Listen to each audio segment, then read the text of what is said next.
Friends, will you just give me 1 second? Just if you'd be so kind, just give me a second. It's just that the chairman's just bought a drink for the top table.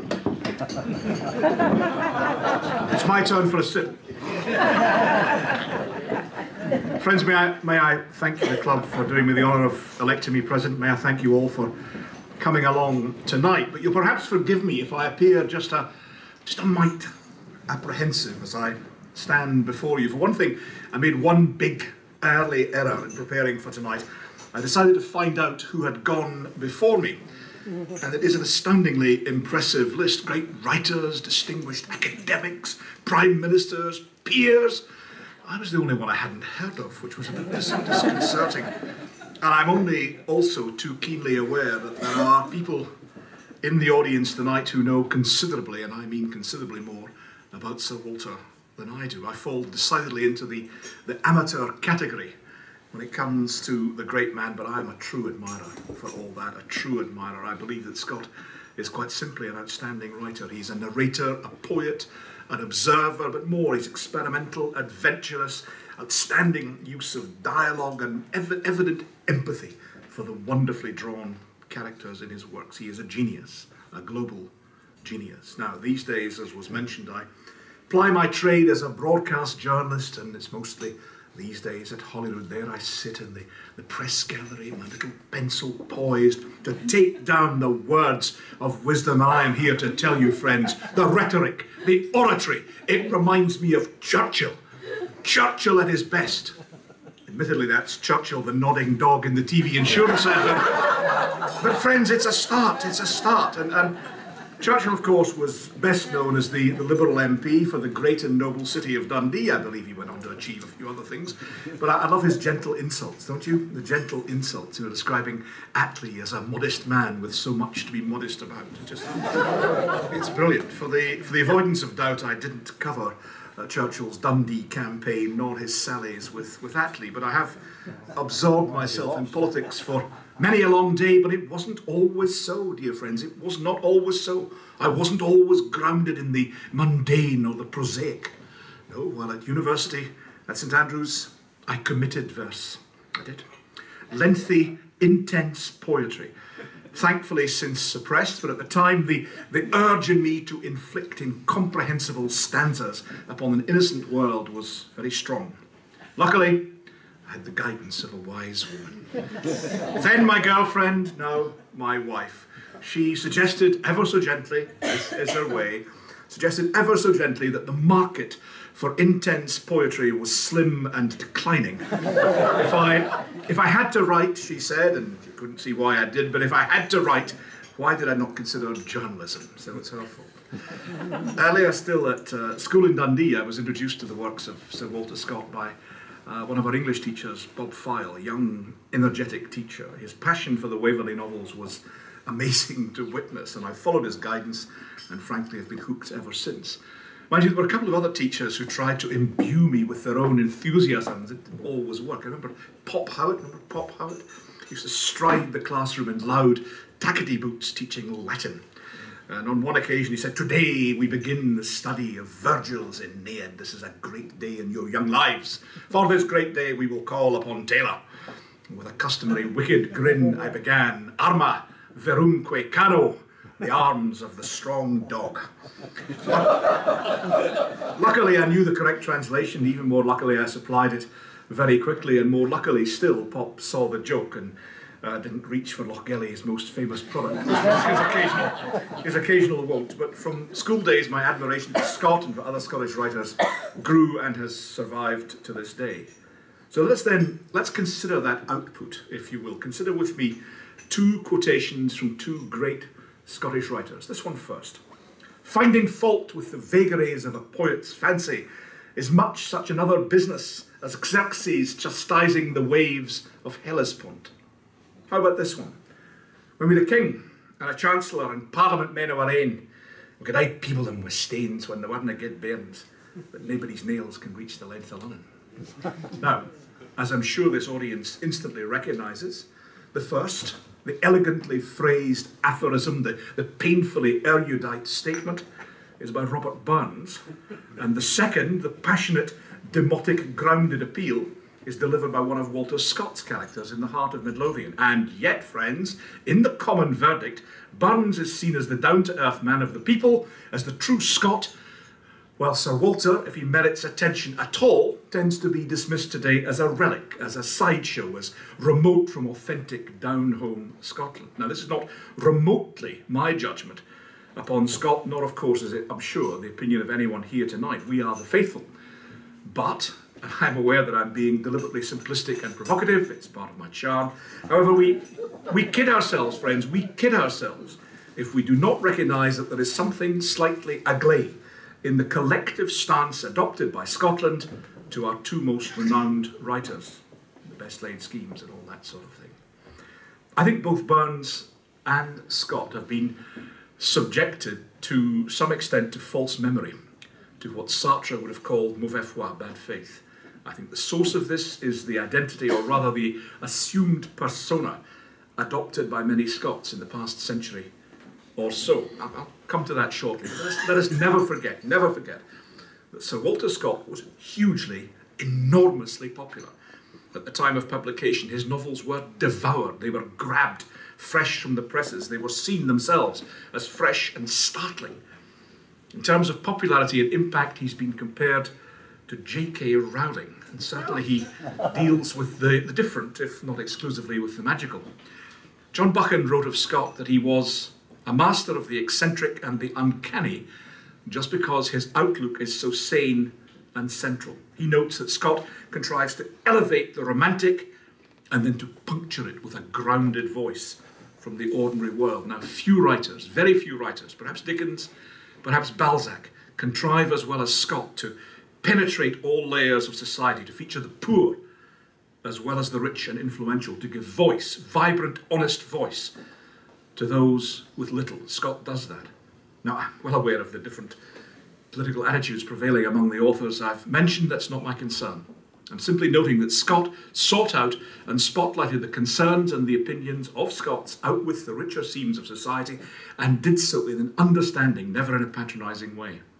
Further, he was zealous in defending a sense of Scottish identity. Think of the letters of Malachi Malagrowther on the urging the retention of Scots banknotes. In his journal, considering that controversy, he complains of the authorities that they are gradually destroying what remains of nationality. A little later in the same work, he grieves over changes in the legal profession, noting, the consequence will in time be that the Scottish Supreme Court will in effect be situated in London, then down fall as national objects of respect and veneration. The Scottish Bench, the Scottish Bar, the Scottish law herself, and there is the end of an auld sang. Now, again, I'm aware that Scott pursued such causes from a distinct perspective. He feared that if Scotland were not allowed to retain the appurtenances of national identity, then they would grow discontent, feeding demands for political reform, if not revolution, which, of course, Scott deplored. That's not my concern, again. I simply want to record that Sir Walter was an advocate of Scots identity. Now, some will feel he went too far with the welcome for King George IV in 1822. You all have your opinions on that. I've got no particular expertise. I just simply say academics whose view I respect say that Scott could scarcely have devised his display of tartanry entirely from scratch, given the limited time available, that he must at least have been building upon some pre-existing tradition, partly dormant perhaps. I'll merely note in passing that I have little patience for those who deplore Scotland's use of tartan in projecting a global identity. I believe the kilt and its associated icons add up to a vibrant marketing campaign which other countries yearn to possess. By all means, friends, by all means, emphasise to the world that we are a modern, forward-looking nation. But remember that every aspiring nation on the planet will be making that very same modernist pitch. We've got something truly distinctive, so I say hook them with the tartan first and then tell them about computer games and Dolly the sheep. But that's a passing fancy. Back to Scott and indeed to Burns. We've established, or more properly I've postulated, that Sir Walter was a fervent advocate of Scottish identity and that he was alive to wider Scottish society, that he was eminently capable of reflecting the language of the streets and the fields. And yet, it is Burns who is seen popularly as the quintessential Scot, while Sir Walter is generally neglected. Some contrive to disdain both. Edmund Muir characterised both Burns and Scott as sham bards of a sham nation, mummied house gods in their musty niche. Well, I dissent from Muir's view and dissent strongly, but there's a clue here as to what occurred.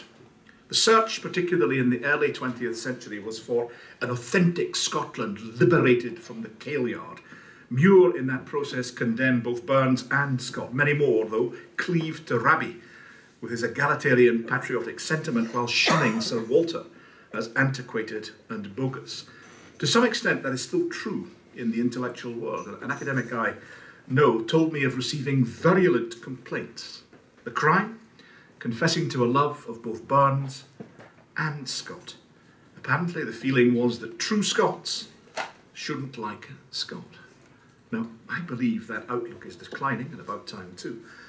Another academic with whom I was chatting noted it was no longer necessary to preface a lecture on Sir Walter Scott with an apology to the class. For many students, Scott is once more and increasingly seen as a given in the pantheon of Scottish and indeed world literature. The new Edinburgh edition, I think, has helped greatly in that regard. But to our tale, as someone once wrote, back to the main theme. Despite academic development, there lingers still in the popular mind a differential attitude towards Burns and Scott, and I think we must seek a deeper motivation for that. I think it lies, as I said, in a sense of Scottish identity, a sense which I believe is also changing. Think back to that quotation from Burns, the one with the deft classical allusion. It comes, as I'm sure you know, from one of Burns' letters to Agnes MacLehose. The two corresponded as Sylvander and Clarinda. Isn't that wonderful? Sylvander would frankly rather have been doing something else, but Clarinda wouldn't let him. So letters it was, and wonderful letters they are too, full of epigram, intellect and culture. Yet despite this, and despite the deeply thoughtful nature of the poems, Burns is still seen by some, even to this very day, as a heaven-taught ploughman. They seem to think he had no schooling at all, that he came in from the fields, blew his nose, wiped the shan off his hands, and without thinking dashed off Tam O'Shanter. A perfect neo-Augustan epic in the style of Pope, whom Burns incidentally had read comprehensively and hugely admired. At its best, friends, this is an irritating fiction. At its worst, it is part of a worldview which presumes that things can be achieved without effort, which denigrates intellect and study. It is nonsense, friends, and pernicious nonsense. At that, it has the potential to undermine the notion of self-improvement. It's an early version of dumbing down, way right down into the very soil of Scotland. I believe this myth may have started in 18th century public relations. It rather suited Rabbie, and perhaps even more so his publisher, to depict the poet as a bit of rough, especially when introducing him to well-bred Edinburgh ladies. I suspect Burns rather enjoyed the contrived self-image, and no doubt he enjoyed it even more when he was able to dispel the myth instantly by quoting at length and from memory from the classics or the great philosophers in the original languages. Because let us be quite clear here, yes, Burns tilled the soil, he was a tenant farmer, but he was exceptionally well read. He devoured every book he could get his hands on. He was gifted, he was almost painfully erudite. Heaven-taught ploughman? Bilge, he was a polymath. So the myth started perhaps with 18th century PR, but it was sustained, I think, the myth of Burns as the heaven-taught ploughman, because it rather suited our previous self-image as Scots.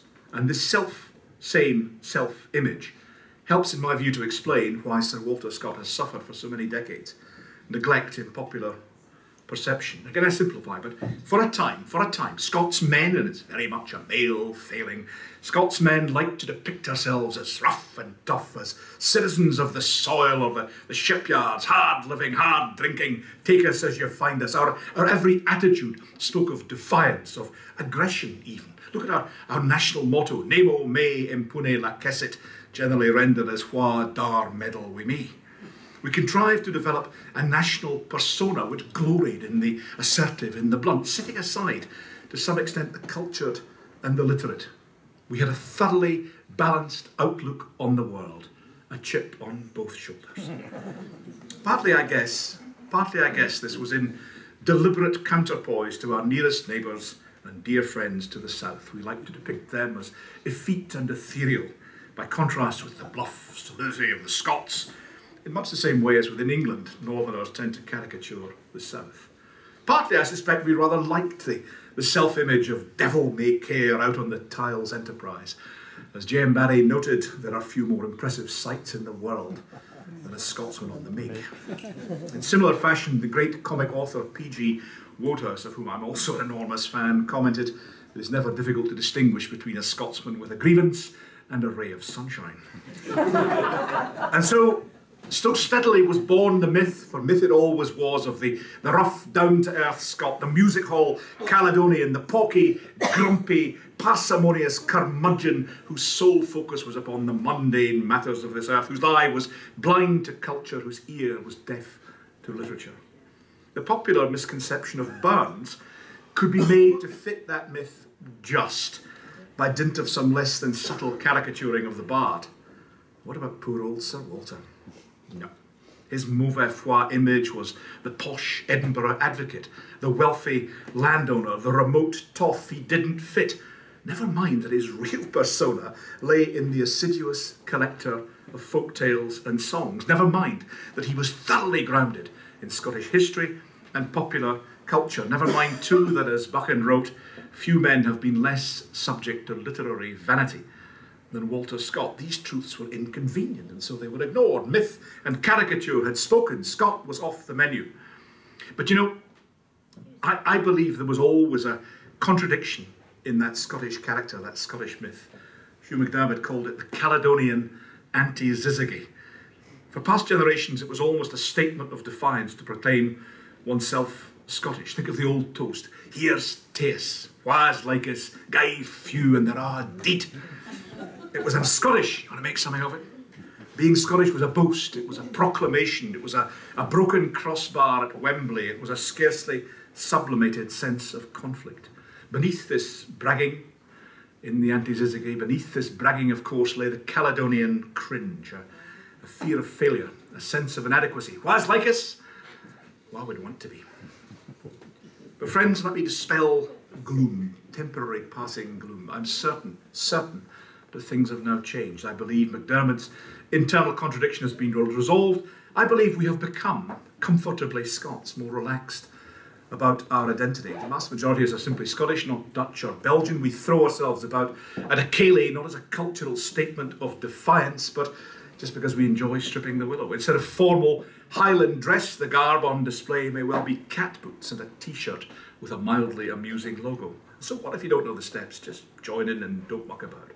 Look at the tartan army, friends, of football supporters. Instead of anger and abuse, instead of digging up the turf, they're singing daft songs and forming a conga line with the local gendarmerie. Such a change has been accompanied, perhaps enhanced, by the restoration of a devolved Scottish Parliament, but I'm sure you'll be relieved to know that I do not intend to make too much of that point tonight. That'll come in the weeks and months and years ahead. But I think the time may now be right, friends, to rescue Sir Walter from the sundry dungeons of the mind in which he has been incarcerated for far too long, to the detriment of his reputation and of Scotland's collective culture. For a spell, he was seen simply as a narrator of adventure or even of children's stories, neglecting the depth and the subtlety which accompany those rattling yarns. For some, he has been seen as the epitome of a particular outlook on the world, feudal, ordered, structured, patrician. For some, he's seen through an antiquarian perspective as a relic or a museum, to be studied as a source of historical insight, not because of contemporary and lasting literary merit. To emphasise, I make no complaints about each of these standpoints in themselves. They have their grounding in truth. Sir Walter lends himself to each, just as there is a causal underpinning to the myth of Burns. But as with Burns, these visions of Scott are incomplete and utterly, utterly insufficient. If taken too far, they can lead to a tendency to treat Sir Walter Scott in almost a cultish fashion, rather than focusing upon the fundamental and lasting brilliance of the written work. As Ian Wilson notes, the danger is that the accumulated image, the accretion of the image of Scott, neglects the fact that he was, to quote Wilson, a genius of extraordinary range, depth, and intelligence. Further, it appears to me that there is an essential decency to Scott, which emerges from the biographies, in particular from the remarkable journal written by the man himself, the family man, the compassionate man, the droll observer of life, that heroic struggle to pay off his debts with his own right hand. The decency, the respect afforded the man emerges, of course, in Lockhart's life. Remember the description of Sir Walter's passing. It was a beautiful day, so warm that every window was wide open, and so perfectly still that the sound of all others, most delicious to his ear, the gentle ripple of the Tweed over its pebbles, was distinctly audible as we knelt around the bed, and his eldest son kissed and closed his eyes. While his admirers remember the man and cherish that memory, I think it really now possible, that Scott, the writer of genius, may once again emerge unvarnished into the common consciousness, perhaps through the initial conduit of our universities, our intellectual discourse, and of course, through this admirable society. I think it possible that Scotland may learn once more to love the poet, the novelist, the man who was one of the main creative forces in world literature, emulated by umpteen other writers, an innovator, a stimulus, a guide, a light, that we may emerge from Waverley Station, that we may stare in awe at the soaring monument, and that it will be commonplace again to think there is a great writer, there is an artist of global renown, and he is one of us. Friends, will you be upstanding, please? And will you join me in raising a glass to the enduring memory of Sir Walter Scott?